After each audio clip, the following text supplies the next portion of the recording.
nhớ xong á nó béอยู่làเขาเปียงเนาะเจเป้สีน้ำมงน้อยน้ำหมดส่วนนะน้ำแต่น้อยเจน้ำมงก่อนตรงเจเป้ตัวมันเล้าโตจของnó mất xí trờiของnó làเจเป้ở mất đấy cú là trong àเจcho nó cho quan àเป้ว่าอีchoเขาเปียกไก่เขาเปียกเชียงไก่น่ะเจcho nó choไก่mấtเขาของnó nữa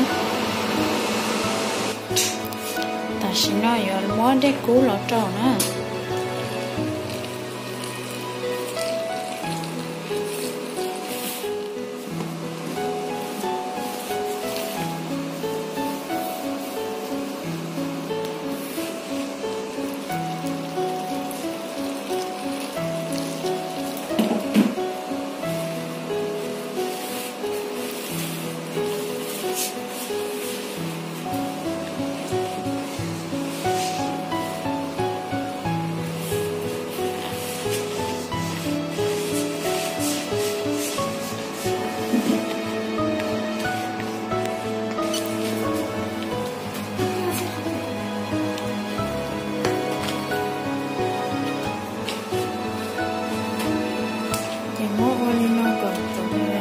ở chỗ bán lò ship khó cần chè ta sẽ nó mua ilu lên nó chè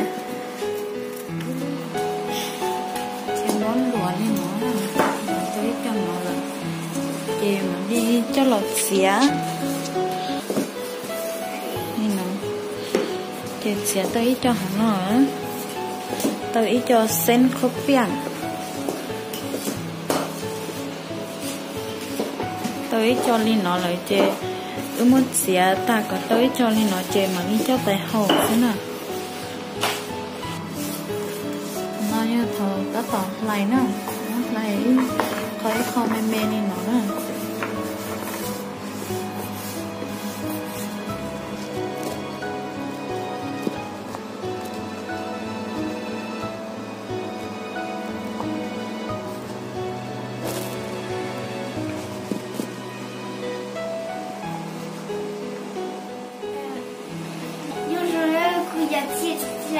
qua copia đâu?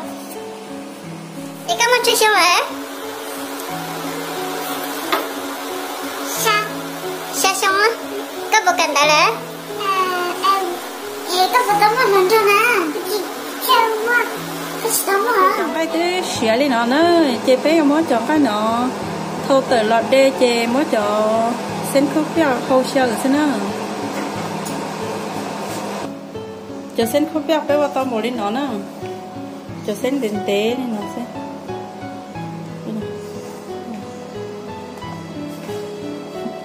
ôi giống gì thế nè,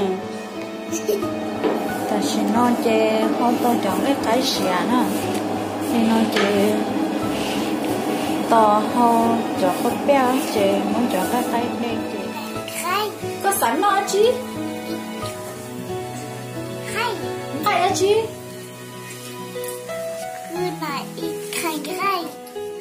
No. Vậy. Chị. Em chị. No.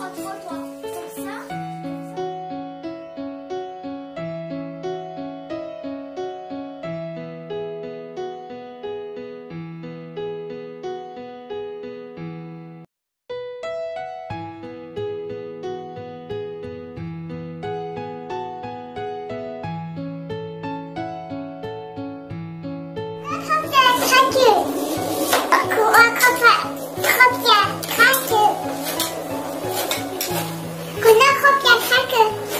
Tên nó lên nó sẽ là ô tô lên nó sẽ là tên nó cá chắp rồi đấy.